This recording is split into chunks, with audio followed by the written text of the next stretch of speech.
The South Africa Depression and Anxiety Group says the country sees an estimated 23 suicides and 460 attempted suicides a day, with men in South Africa being 4 times more likely to die by suicide than women.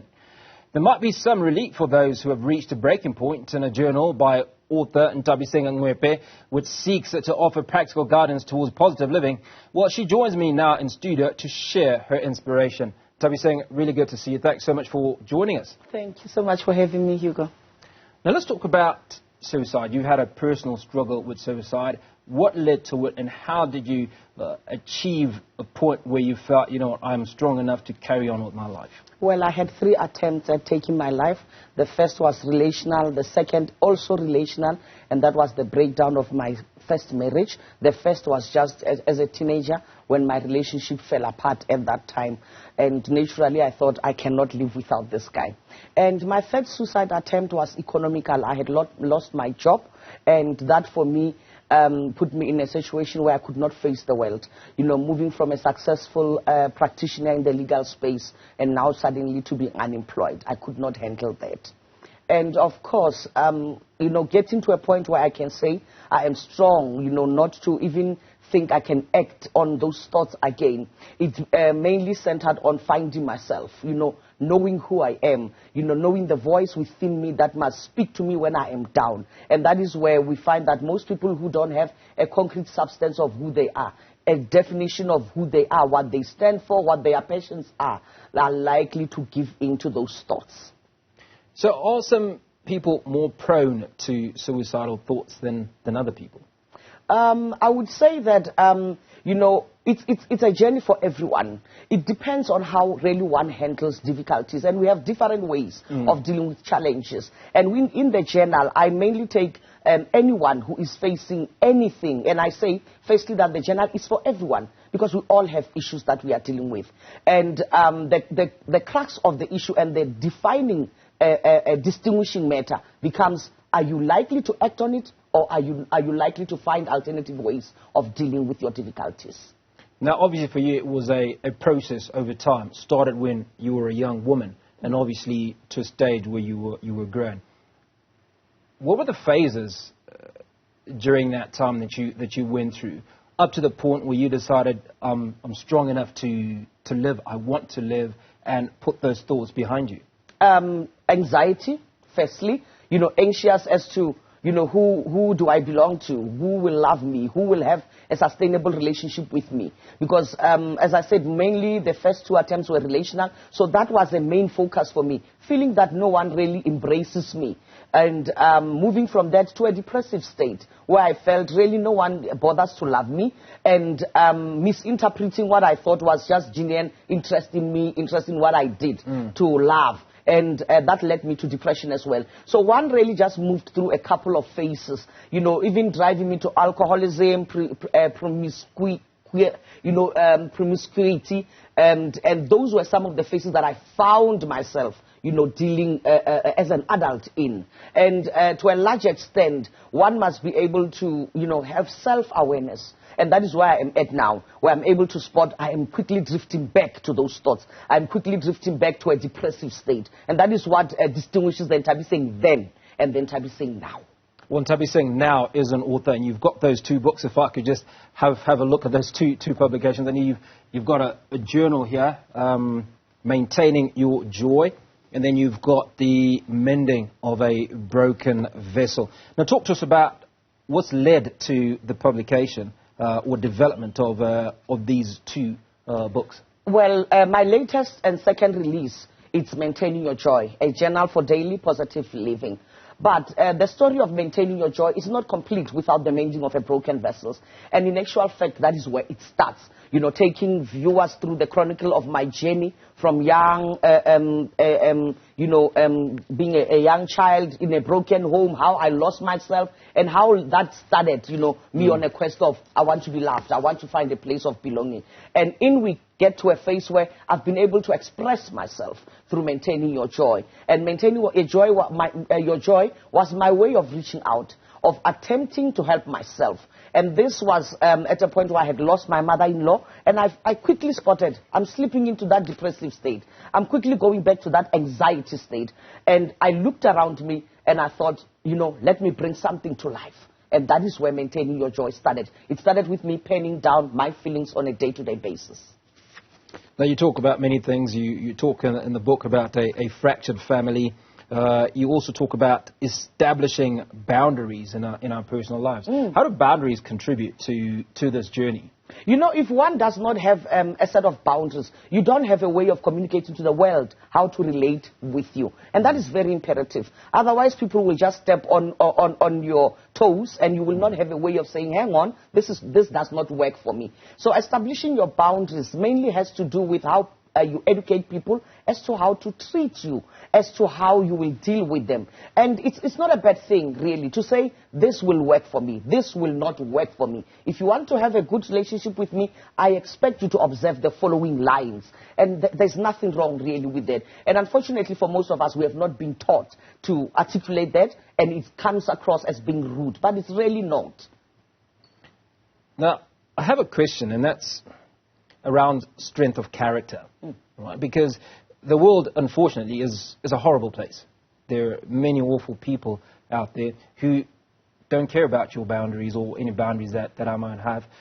Their idea is just to depress, suppress how we feel, etc. Now, how does one build themselves to a point where they can stand up and be strong against this, what could be huge volumes of negative thoughts that they might have or negative influences of people around them? The first thing is having a sense of values. What is important to you, what you will relate for, what you are willing to walk away for. And that is very important. If knowing how to take proper care of yourself. And it starts there. If you don't know what you stand for, you don't know what is a deal breaker for you, you end up absorbing and taking everything.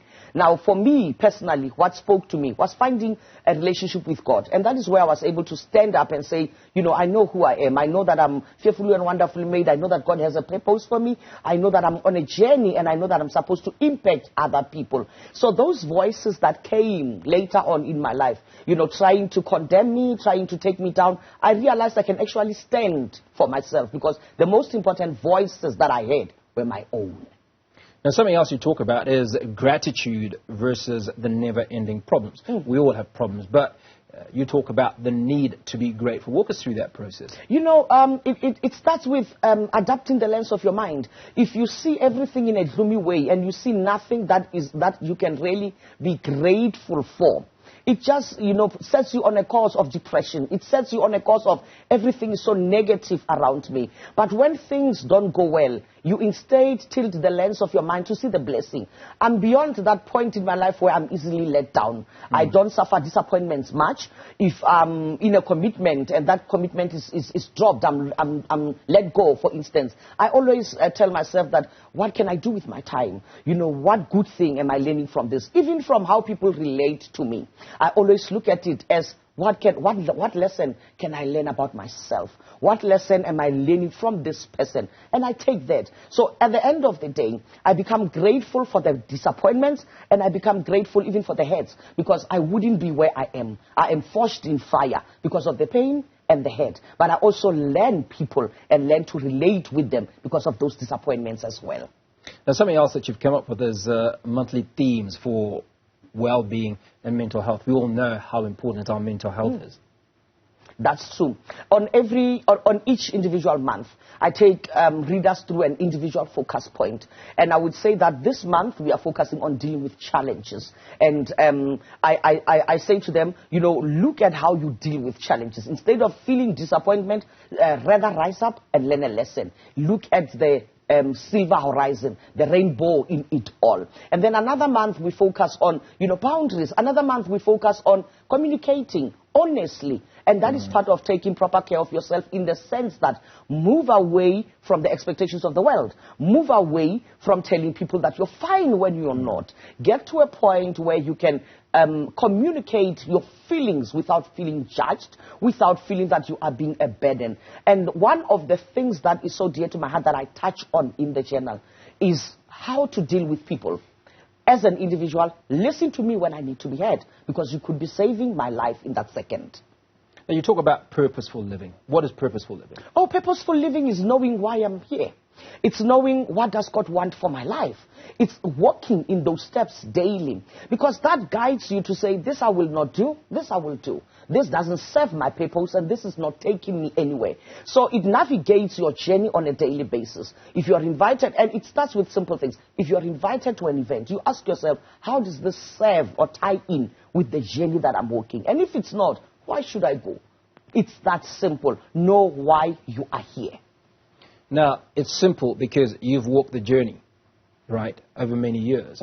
How does the average person, a young teenager, for instance, I mean, the number of suicides that we've reported on the channel, where kids, learners in school are faced with all sorts of embarrassing issues or issues that are that put them through pain, and they succumb to these thoughts to take their own lives, right? So how do you build that strength, that resolve, is the first question. And the second question is, how do you get rid of those people in your life that are potentially pushing you to these thoughts? Because a lot of it is about pressure, peer pressure. Yes. Right? There's certain people in your life, so whether you're a young person or a grown-up, that will put pressure on you to subscribe or ascribe to certain values or a certain way of life. And if you are failing, then sometimes the easiest thing is, you know what, let me just cop out, let me tap out and say goodbye. The first thing would be finding your passion. Purpose is greatly tied to what you're passionate about.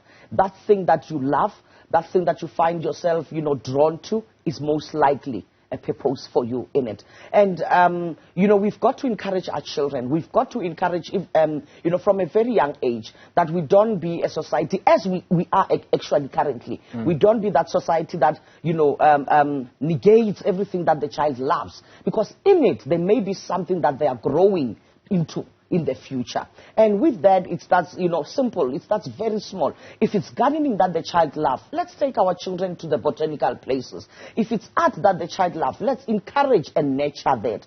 In that, a child finds a reason for living. In difficulties, a child finds something to look forward to that can, help them tune out the world. And that sort of answers your second question. You've got to be intentional about tuning out negativity. And if you look at it, it becomes difficult because negativity happens around you every day. But if you're not intentional to say, this I will not listen to, this I will not take into my spirit, this I will not take into my ear, then you're going to fall and ultimately get to a place where the world defines what and who you are. Now, speaking of definitions, you attempted suicide 3 times. You've come out of it a stronger person. I'd imagine that there was a certain stigma associated or a certain label around those episodes that happened in your life. How did you stand up to those people around you that wanted to label you based purely on those 3 difficult episodes in your life? As ironic as it sounds, my giving my pain a voice, every challenge a voice, that tilted, how people started treating me. I was previously a victim. I was previously, accept me. I was previously, yes, I suffered hardship, but I'm good enough. But when I started giving all of that a voice, I sort of killed Goliath with the sword that he had for me. I became a champion for mental health. Why? Because of the pain that I suffered. And now instead of people shaming me, people can actually point to Nthabiseng and say, she's the face of mental health. And, I don't mean to say this in a funny way, Hugo, but as beautiful as I am, I've given mental health a face. People who are beautiful are no longer shy to say, I suffer from depression. And people who are not as beautiful as maybe the likes of me are not afraid to say, you know what, in as much as I feel horrible inside, I can also go and look for help. If it happened to Nthabiseng, it can happen to anyone. Absolutely fabulous words to wrap up the interview. Nthabiseng, appreciate your time this afternoon. And Nthabiseng Ngoepe is the author of The Mending of a Broken Vessel.